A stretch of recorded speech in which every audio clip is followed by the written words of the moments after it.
Hello everybody, this is Ron Miriello with San Diego Cycling Public in coordination with San Diego Design Week. Today I'm going to talk to a very significant person in the San Diego bicycling scene. His name is Joe Bell. Joe has been around with bikes his entire life, both as a rider and now most recently, for the majority of his career, as a bicycle restorer, primarily as a bike painter. He has his studio in Lemon Grove. He has painted countless bikes for people from around the world. He is very self-effacing, but Joe is considered one of the preeminent bike painters in the world. People send their bikes to him to be restored from everywhere. He won't tell you that, but I will. So I went to Lemon Grove to speak with Joe Bell and see what he would be willing to share with us about the vast history he has of cycling in San Diego from his perspective. So I hope you enjoy this interview with Joe Bell. Joe is, well, why don't you just give us a little bit, JB, on your background in San Diego real quick, and then how you ended up doing what you're doing today. I know it's going to be hard to do that in a quick story, but...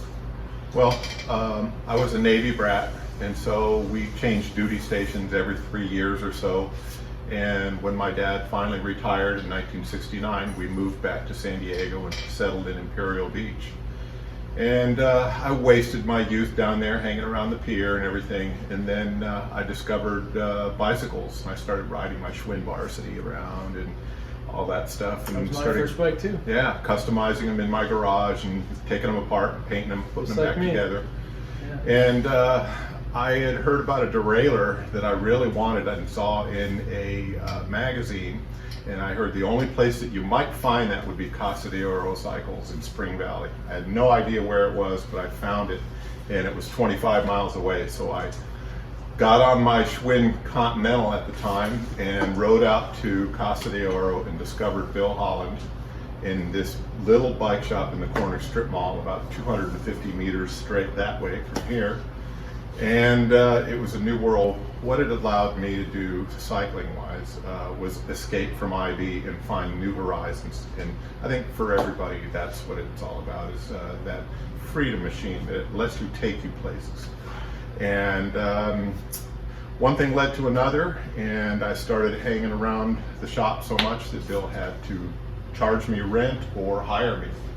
So he saw something in me, and I became the head mechanic, working on all the best stuff in town. When Bill sold the shop, he decided to take me with him. He was building frames and painting, and so he showed me the proper way to paint with a real professional spray gun with real paint, and showed me the basics. And that was about 1979 or so.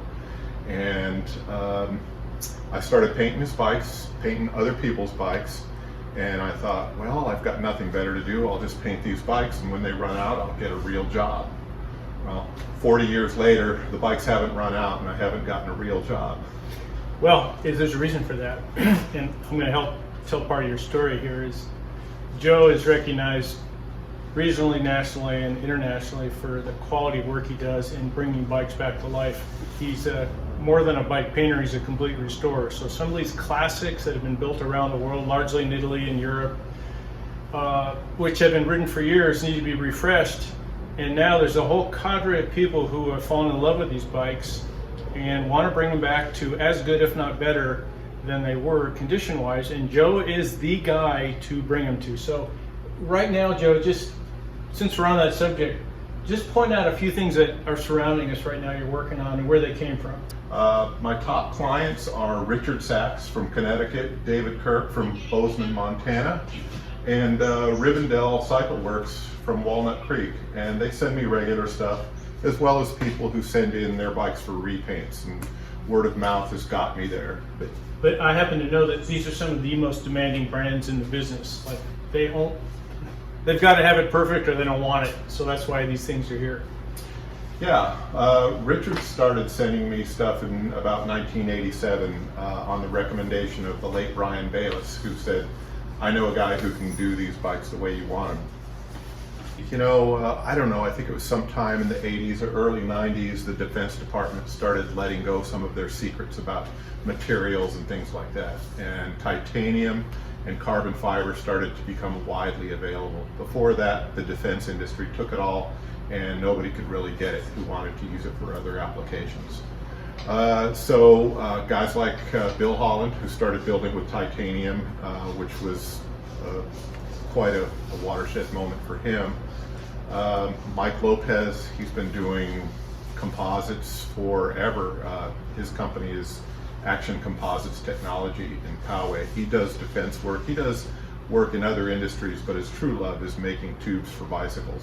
And he makes all the tubing for the Holland HCs.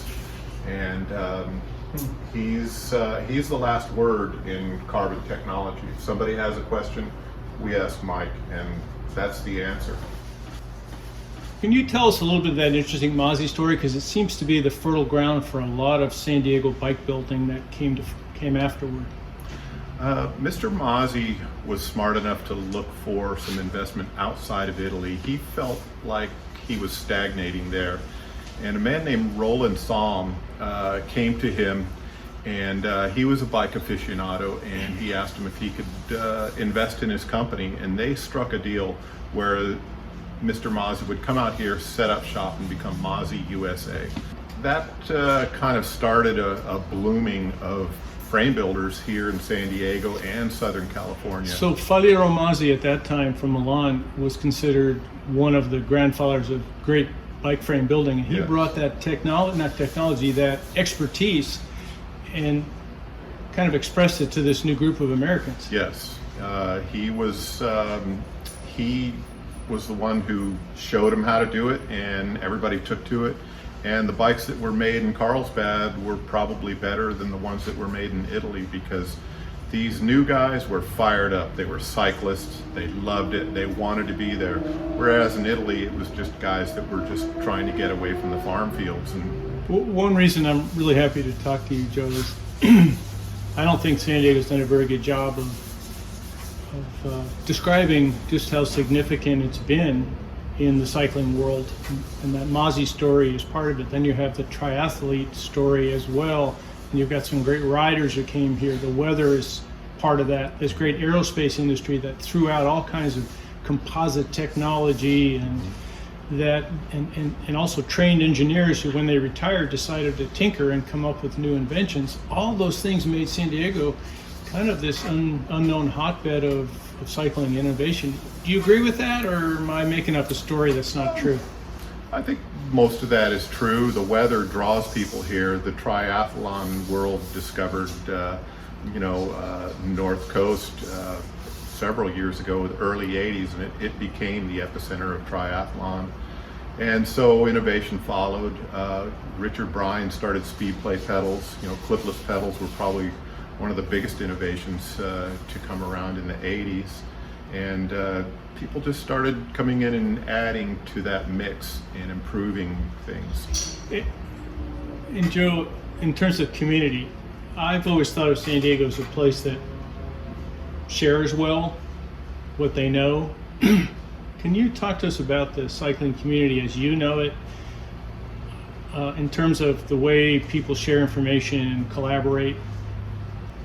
I think it's a lot like that. That's just my nature, to help people. If somebody calls me and has a problem and it's something that I can help with, I'm open. I don't want to die with my secrets. I want to spread those around. So I'm always free and easy with that stuff. So I'm coming in here to say, that's why we're talking to Joe, because he kind of stands up and is emblematic of the sharing that is such a beautiful part of the cycling community in San Diego. And anything Joe knows he's willing to share. He never says no. He'll say, get out of my shop when it gets to be 10 o'clock and we're out of beer. But Joe knows so much, and he doesn't hold back. And I just think that's part of the San Diego characteristic of actually trying to help each other do better. As fun as this work is, it's kind of hand to mouth. San Diego is an expensive place to live, so making a living with your hands is hard. So anybody that's doing this and trying to do it seriously deserves a helping hand if they need that. And so I believe in helping to level the playing field. When new innovations have come along that I thought were really, really tremendous, I would call up all my painter friends and say, have you seen this? This is going to change your life. And so it's that attitude that I've had all along. I learned that from Bill Holland. Back in the day, all the Schwinn stores cooperated. Everything's changed so much, the cycling sales process. I mean, we all learned by hanging around bike shops and listening to the sages complain and argue with us, but we're learning. Those nodes aren't around anymore because those people have to be selling bikes to pay for the rent, back to the expensive nature of San Diego. So guys like you and others that we're talking to kind of hold a lot of information that quite frankly isn't going to get passed on because there isn't the telephone line there used to be for people to explain one thing to another. Yes. And then the other thing you mentioned is the sharing part, which is very much about the design process too. It is not easy to be a designer either. And you need help from other people if you're going to be successful. You can't be egotistical and try to do it on your own. Right. It's a question behind this too. I think people could watch this and look at this as a really wonderful thing to do every day. I want also people to understand what it takes from a personality and dedication standpoint to actually show up every day. Well, I'm a bit obsessive by nature, and I do have a perfectionism streak in me, but I know that the way my life is, I can't carry perfectionism into every aspect of my life. So if one part can be as close as I can get it to perfect, then the rest of my life can be kind of chaotic, and I can get along with that, and it's no big deal. But I do need one thing that I can focus on, that I can be good at. And I was lucky enough to find this. I just fell into it, but it turned out that I'm pretty good at it. You've got to make some choices, and chaos never ends. You just get better at organizing chaos. Yes, I try to do that outside the shop, but here I do exercise some amount of control. And at some point on these bikes, I'm pleasing myself. I know that my customer is going to be happy and stoked with what I give him, but a lot of times I'll fuss with something and keep picking at it until I'm satisfied with it. Mm-hmm. And I would have long ago passed the point where the customer would not have even noticed. Right. But I'm pleasing myself on these things. If I'm not happy with it, I can't send it out, and that's just the way I am. These are my records. Every bike gets an invoice, and they're in chronological order. So this is 10 years worth, and I've got about 4 of them in there. And it gets a little sketchy before, say, the year 2000. It's a little incomplete, but everything since then is pretty well documented. So if somebody calls me and wants a pump painted or a fork painted or touch-up paint for a bike that we did 15 or 20 years ago, there's no way I can remember it. But if I tell them, give me the date that's written on the steering column of the fork, and I can look it up. And so if they give me that date, all I have to do is go in and find it, and there it is. So many times I've had to look through these to find out exactly what color I painted a bike, and then fill up a vial of touch-up and send it to the customer. They're amazed. 20, 25 years, and they can still get a vial of touch-up. I think in this world of mass production and sameness and buying offline from some vacant factory far away, I think it's the kind of thing that touches people is when they have an individual relationship with a bike or a person.